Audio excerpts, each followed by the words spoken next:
प्रवेश करते हैं। निश्चित रूप ही यहाँ के मेहरबाने नाम तो नहीं आया मेरे पास अभी तक, जो कि अभिनंदन को प्रस्तुत किए थे रामचंद्र तेज नारायण। तो निश्चित रूप ही मेहरबानी तेज नारायण जी ने अपने अभिनंदन शब्दों में अपने सुंदर सुंदर शब्दों से यहाँ की मर्म स्थल को वीणा की झंकार की तरह झंडित कर हमें अपने प्रेम और स्नेह की ओर आकर्षित किए हैं। यह गांव जितना पावन है, यहाँ के लोग इतने निराले हैं कि इनके बारे में मैं कुछ छोटा सा शब्द कहूँ तो कहा कि पोथी पढ़े पुराण पढ़े पंडित भवे न कोई, पोथी पढ़े पुराण पढ़े पंडित भवे न कोई, ढाई अक्षर प्रेम के पढ़े से पंडित होए। ढाई अक्षर प्रेम का इतना महत्वपूर्ण है कि उन्हें शब्दों में बयां करना बहुत मुश्किल है। आपने हम समस्त बरियातीगण की सेवा में जो कसीदे पढ़े, आपने जिन भौतिक वस्तुओं का उपलब्धता दर्शाई है, वो अपने आप में अविस्मरणीय एवं लोकप्रिय है। हम यहाँ आज कन्या रूपी रत्न को लेने के लिए आए हैं। आपने हमें भगवान की उपाधि दी है। हमारे यहाँ आने से गलियां जगमगाई है, तारे खिलखिलाए हैं और ना जाने आपने कितने ही विशेषणों से हमें अभिभूत किए हैं।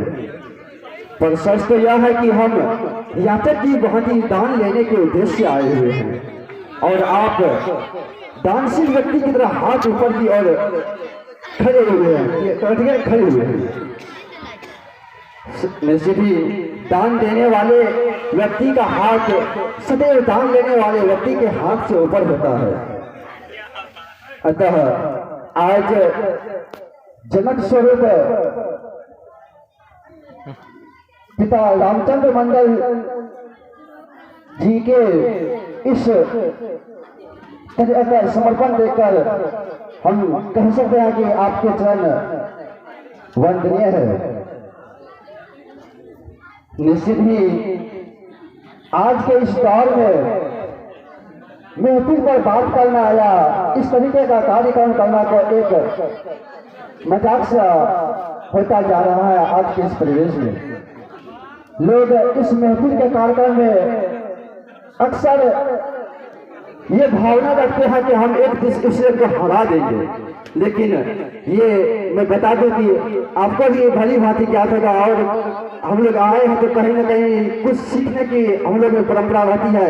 तो मैं बता दूं कि ये कोई हारने और हराने की कोई सेंटर नहीं है, ये एक स्वागत समारोह है और इस समारोह की सफलता तभी होती है जब आपके द्वारा प्रयोग किए गए शब्दों का निर्वहन अंत समय तक होता रहे, तब जाके इस समारोह की सफलता होती है। तो अतः हमें आभास हुआ कि आप विवेकपूर्ण और दानशील और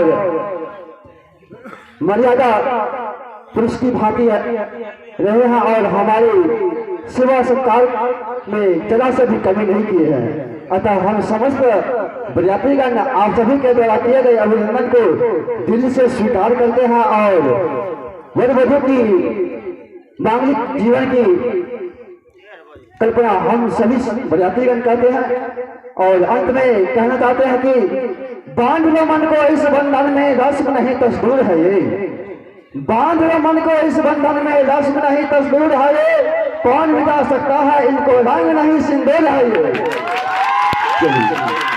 बस रातें भी काफी ज्यादा होती जा रही है। अगर आपकी इजाजत हो मैं यहीं तक अपनी वाणी को विराम दूंगा। धन्यवाद।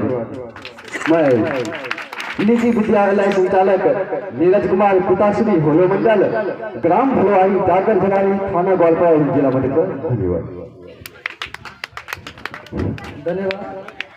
आपने अभी कहा कि महफिल जो है वो कोई जीतने और हारने की परंपरा नहीं है और आप अभी जो अपना परिचय दे रहे थे उसमें आपने बताया कि मैं एक कोचिंग निजी संचालक हूँ, तो इससे जाहिर होता है कि आप एक शिक्षक हैं। और आपका लहजा बहुत ही अच्छा रहा, बोलने का जो भी अपने शब्दों का प्रयोग किया बहुत अच्छा रहा, इसका मैं तहे दिल से धन्यवाद देता हूँ आपको।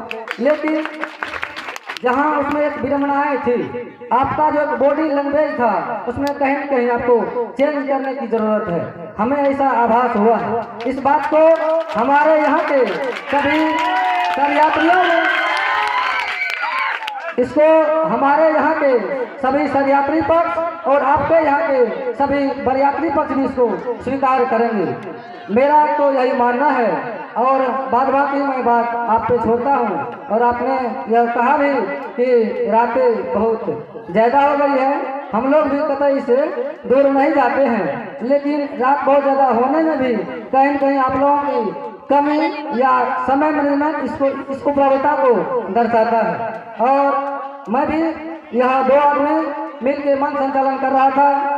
हमारे जो बड़े भाई हैं वो भी एक निजी कोचिंग के ही संचालक हैं और मैं भी एक सरकारी शिक्षक हूँ। कहीं न कहीं हम लोगों का पैसा तो एक ही है। और यह जो आप बताए कि हारने और जीतने की एक परंपरा है, यह शुरू से एक समाज की विडंबनाएं बन गई है जिसको मिटाने की जरूरत है। लेकिन उसमें ऐसे तो मिटेगा नहीं, आएंगे और हमारे बॉडी लैंग्वेज ही कुछ ठीक नहीं रहेगा तो कैसे होगा। हम आप सभी को बदलने की जरूरत है, तब जाकर के बदलेगा। और यह जो विडंबना जो सालों से अरसों से यह बनी है, तब जाकर के यह समाप्त होगा। तब यह सीखने और सिखाने की जो आपने परंपरा की बात की है, यह भी बहुत अच्छी है। तब जाकर के आदमी सीखेंगे। बच्चे तो हमें आपसे सीखते हैं, हम लोग भी कहीं न कहीं बुजुर्गों से सीखते हैं और बच्चों से भी सीखते हैं। यह तो पूरा जिंदगी जब आदमी जन्म लेता है तब से लेकर के जब तक आदमी मरता है तब तक यह सीखते रहता है। यह तो सीखने की भूमि है, आदमी सीखते ही रहता है। मैं अपनी बातों को इन्हीं कुछ शब्दों के साथ विराम देता हूँ, आगे मेरे भाई देखेंगे।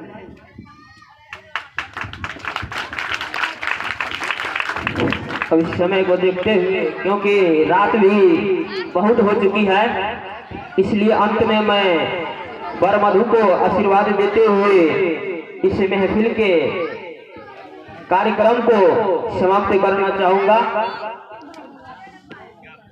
आज हमारे लिए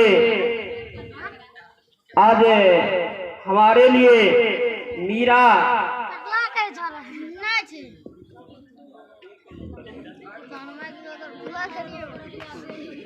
राजा राम का युगल रूप, हमारे लिए गौरी शंकर सीताराम, राधा कृष्ण और रमा विष्णु की तरह उत्तरदायी एवं उत्प्रेरक हो, यही मंगलमय कामना के साथ मैं अपने वाणी को विराम देता हूँ। जय हिंद, जय भारत।